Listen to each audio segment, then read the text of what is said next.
Hello बच्चों, एक बार फिर से स्वागत है आप सभी का ज्ञान अभियान जूनियर के इस यूट्यूब चैनल पर। और आज है हमारा लेक्चर नंबर 7, जिसमें हम लोग कवर करने वाले हैं क्लास 8 साइंस का chapter number 7 conservation of plants and animals.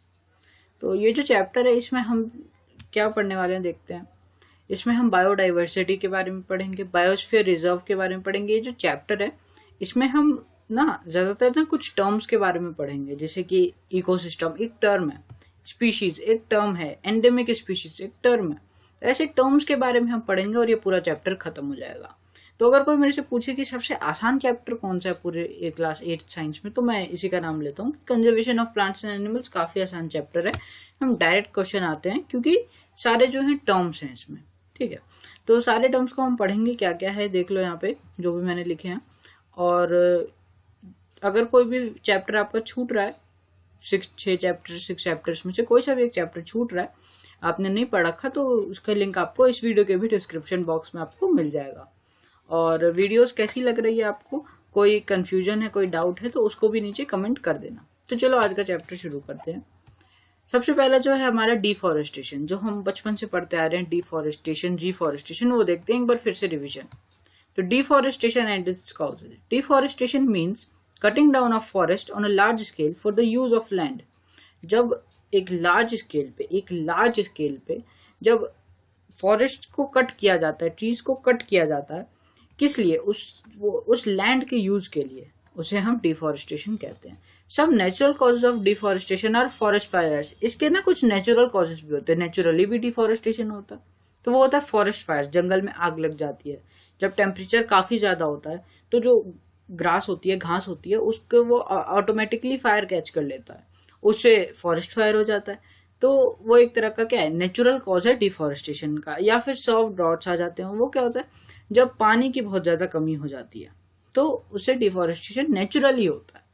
और ह्यूमन के इंटरफेरेंस से तो होता ही है, जब इंडस्ट्रीज जाती है उस लैंड के यूज के लिए, पूरा फॉरेस्ट काट देती है, ऐसा होता है। इसके कॉन्सिक्वेंसेस क्या फर्क पड़ता है इससे नेचर के ऊपर देखते हैं। Deforestation disturbs the balance in nature. Nature ने जो बैलेंस बना रखा है उसे डिस्टर्ब करता है। कैसे? एज डिफॉरेस्टेशन इंक्रीजेस, जैसे जैसे डिफॉरेस्टेशन इंक्रीज होता है, it also increases the temperature and pollution level on the earth. जो अर्थ पे टेम्परेचर है वो भी इंक्रीज होता है और पोल्यूशन लेवल भी इंक्रीज होता है। ये बात हम आगे की स्लाइड्स में देखेंगे कि ये रियलिटी में होता कैसे है। It increases the level of carbon dioxide in the atmosphere. तो ये जो सारे पॉइंट्स है इन सारे पॉइंट से क्वेश्चन बनता है, और ये पूरे सारे पॉइंट्स आपको लिखने को भी आ सकते हैं, तो अपने नोट्स में इसको नोट डाउन कर लेना। थर्ड है ground water level also gets lower. जो ग्राउंड लेवल में जो वाटर होता है ना, जैसे कि जो ग्राउंड होती है हमारी, जो जमीन होती है, उसके अंदर जब हम कुआं खोदते हैं या छेद करते हैं, तो एक पॉइंट आता है कुछ गहराई के बाद, वहां पे हमें पानी मिल जाता है। तो पुराने टाइम में जब काफी ज्यादा फॉरेस्ट थे, काफी ज्यादा ट्रीज थे, तब कुएं खोदने भी आसान होते थे। लोग 10-12 लोग मिलके एक वेल को खोद लेते थे। लेकिन अब क्या है, धीरे धीरे डिफॉरेस्टेशन बढ़ रहा है, तो ग्राउंड में जो वाटर लेवल होता है वो और नीचे जा रहा है, मतलब पानी और गहराई में जा रहा है। तो अब हमें कुछ मशीन्स की जरूरत पड़ती है, बोरिंग करानी पड़ती है। तो धीरे धीरे डिफॉरेस्टेशन के कारण क्या है, ग्राउंड वाटर लेवल है वो नीचे जा रहा है। फोर्थ है हमारा, there will be increase chances of natural calamities such as floods and. जो नेचुरल कैलामिटीज होती हैं जैसे फ्लड्स, और जैसे हो गया हमारा सॉइल इरोजन, और जैसे हो गया हमारा लैंडस्लाइड, ये सब के जो चांसेस हैं ये काफी ज्यादा बढ़ जाते हैं। क्योंकि देखो यार, जितने ज्यादा फॉरेस्ट रहेंगे उतने ज्यादा ट्रीज होंगे, सिंपल बात है। फॉरेस्ट है मतलब ट्रीज हैं, और उन सब के रूट्स होते हैं, तो उन सब के जो रूट्स होते हैं ना, वो जो सॉइल को पकड़ के रखते हैं टाइटली। उस कारण से क्या होता है, कई बार जो लैंडस्लाइड होता है वो नहीं होता है।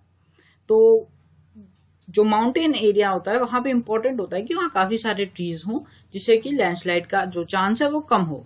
लेकिन डिफॉरेस्टेशन हो रहा है तो ये सब भी बढ़ रहा है, तो यहाँ पे नोट कर लेना landslide. If deforestation continues, rainfall and the fertility of soil will decrease. अगर डिफॉरेस्टेशन और ज्यादा होता रहे, कंटिन्यू रहे, तो रेनफॉल जो है, क्योंकि बैलेंस इन नेचर को ये डिस्टर्ब कर रहा है, तो इससे कई सारी चीजें अफेक्ट होगी। वैसे ही रेनफॉल भी डायरेक्टली या इनडायरेक्टली अफेक्ट होती है।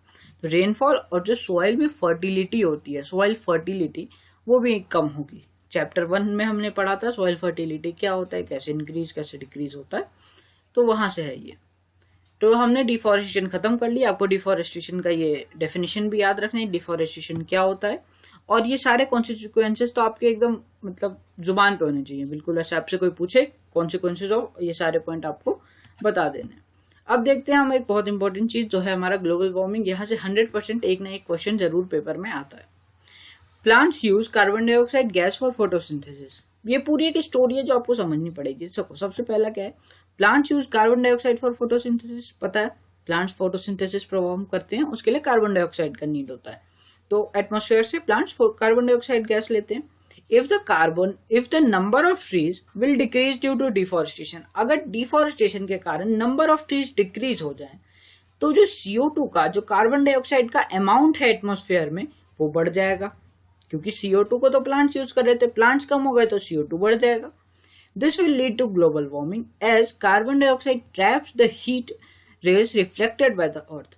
तो इससे क्या होगा कि ग्लोबल वार्मिंग अफेक्ट होगा। वो कैसे? क्योंकि जो कार्बन डाइऑक्साइड होता है ना, वो हीट को ना ट्रैप कर लेता है। जो सन से जो हीट रेज आती हैं और उससे जो हीट पैदा होती है, जो गर्मी पैदा होती है, उसको कार्बन डाइऑक्साइड ट्रैप कर लेता है अपने अंदर ना, मतलब गर्मी सोख लेता है।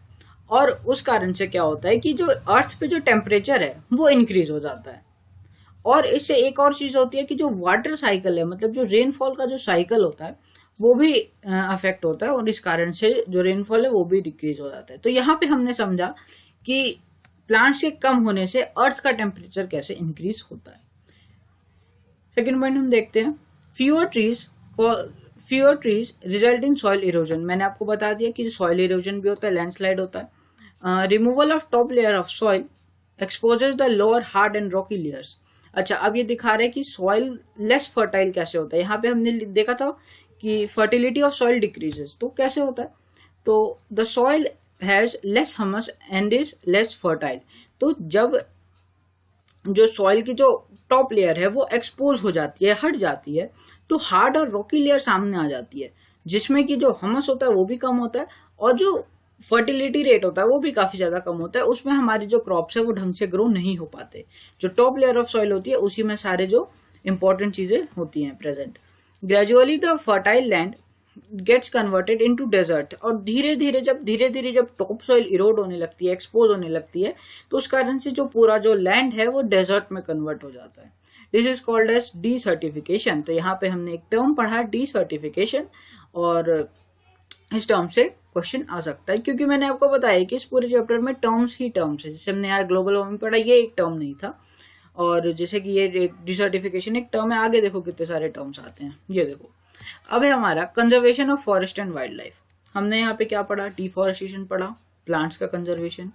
उसके बाद हमने ग्लोबल वार्मिंग पढ़ा, जो कि डिफॉरेस्टेशन से एक कॉज था।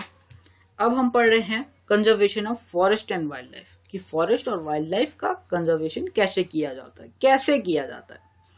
तो to protect our flora and fauna in their habitats, protected areas are called wildlife sanctuaries, national parks and biosphere reserves.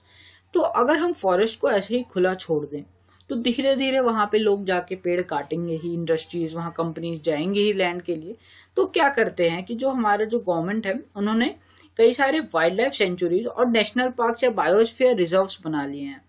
वो क्या होते हैं? एक फिक्स लैंड होती है, एक फिक्स जमीन होती है, जहां पे कई सारी चीजें ना प्रोहिबिट की जाती है, जैसे कि प्लांटेशन, कल्टीवेशन, ग्रेजिंग और हंटिंग, पोचिंग, ये सब जो है ना वहां पे रोका जाता है, वहां पे ना प्रोहिबिट किया जाता है कि लोग वहां पे ऐसा ना कर सकें, और वहां पे जाने के लिए भी परमिशन ली जाती है। तो देखते हैं क्या है ये, ढंग से समझते हैं। Wildlife sanctuaries, areas where animals are protected from any disturbance to them and their habitat.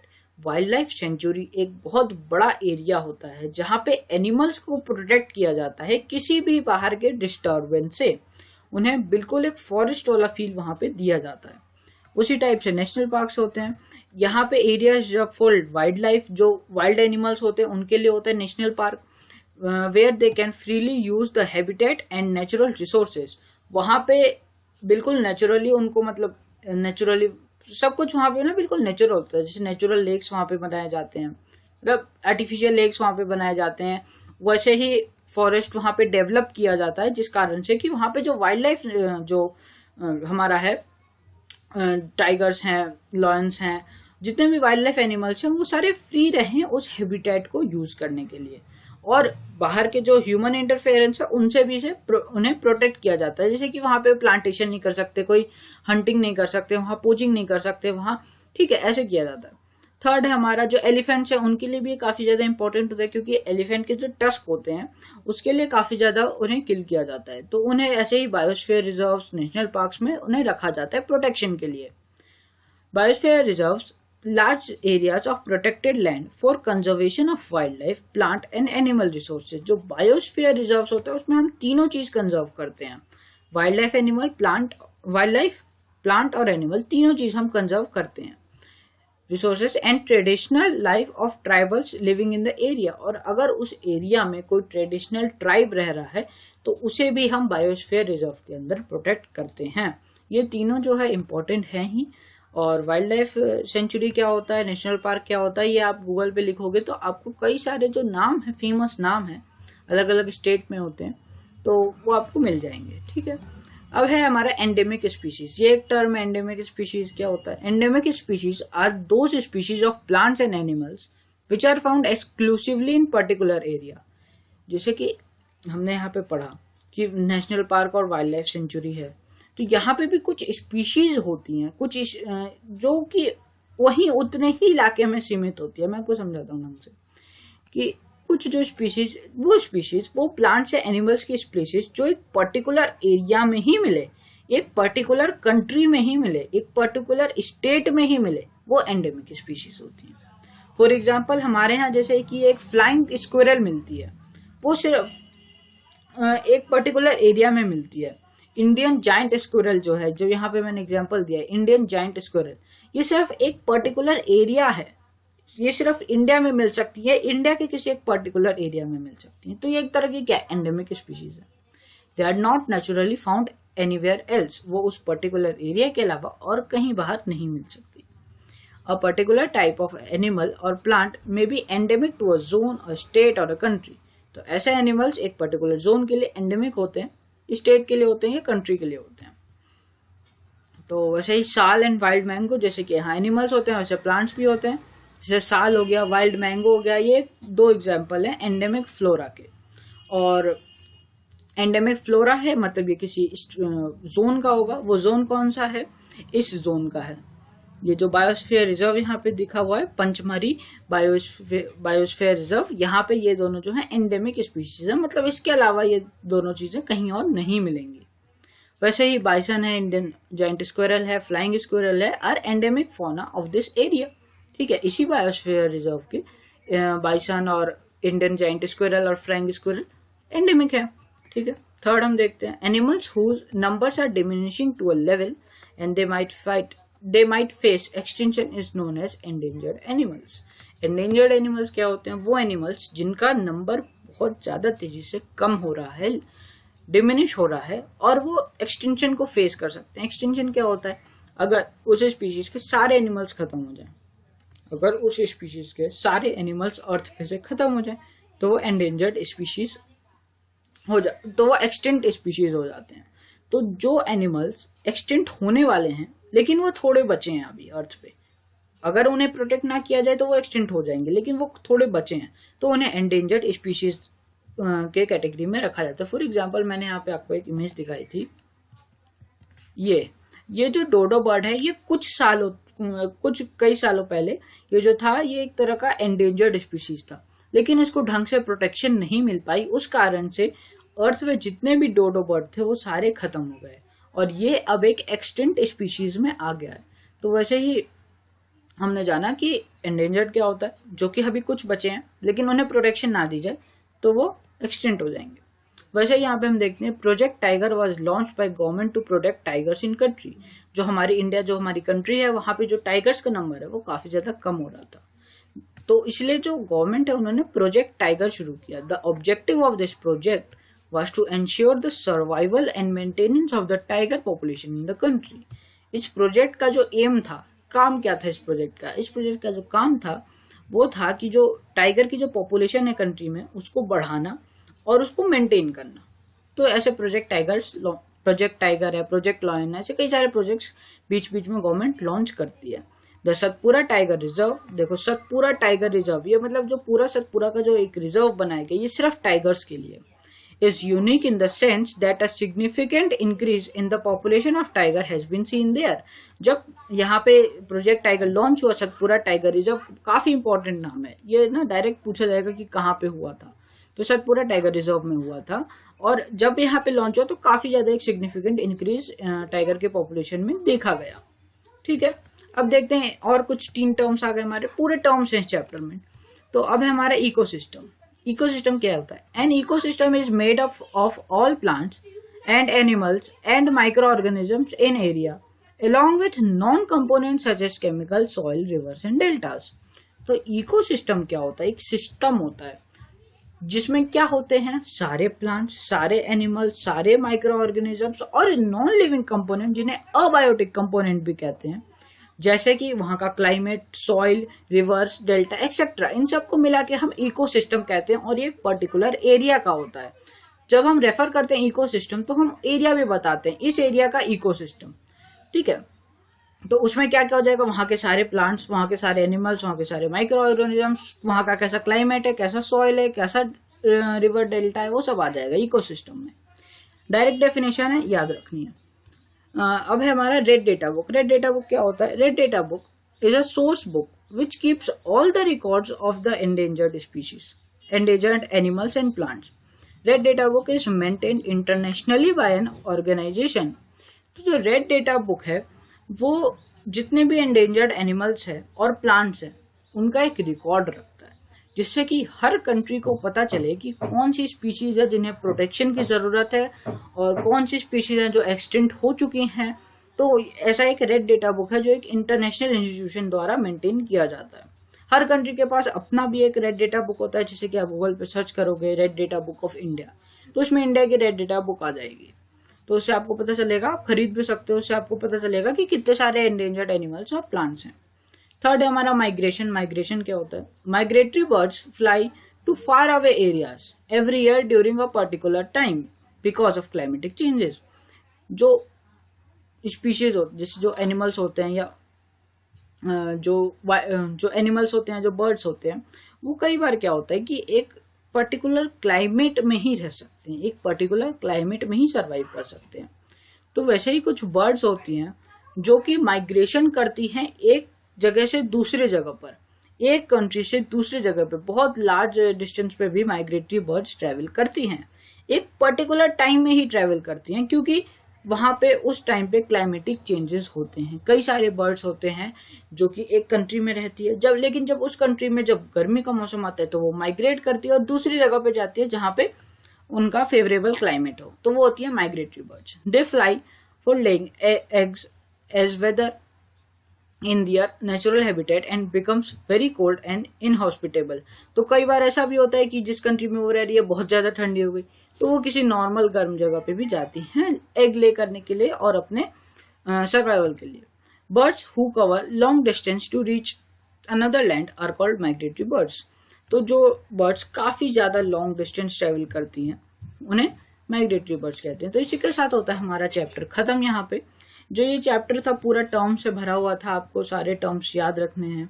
जो मेन क्वेश्चन होते हैं वो मैंने आपको बता दिया कहाँ से आते हैं। और इस चैप्टर की जो एनसीईआरटी है वो पढ़ना बहुत इंपॉर्टेंट है, क्योंकि उसमें कई सारे ना बायोस्फीयर रिजर्व, टाइगर रिजर्व सबके नाम लिखे हुए हैं, जिसको कि इनडायरेक्टली स्कूल क्वेश्चन पूछ सकता है। तो वो आपको एक बार एनसीईआरटी जो है ना, सारे जो जितने नाम है ना उन सबको हाईलाइट करना है। और सब तो मैंने अपने इस लेक्चर में कवर कर ही दिया। तो कमेंट कर देना लेक्चर कैसा था, आपको समझ में आया नहीं आया। और इसी के साथ करते हैं हमारा चैप्टर खत्म। मिलते हैं नेक्स्ट लेक्चर में।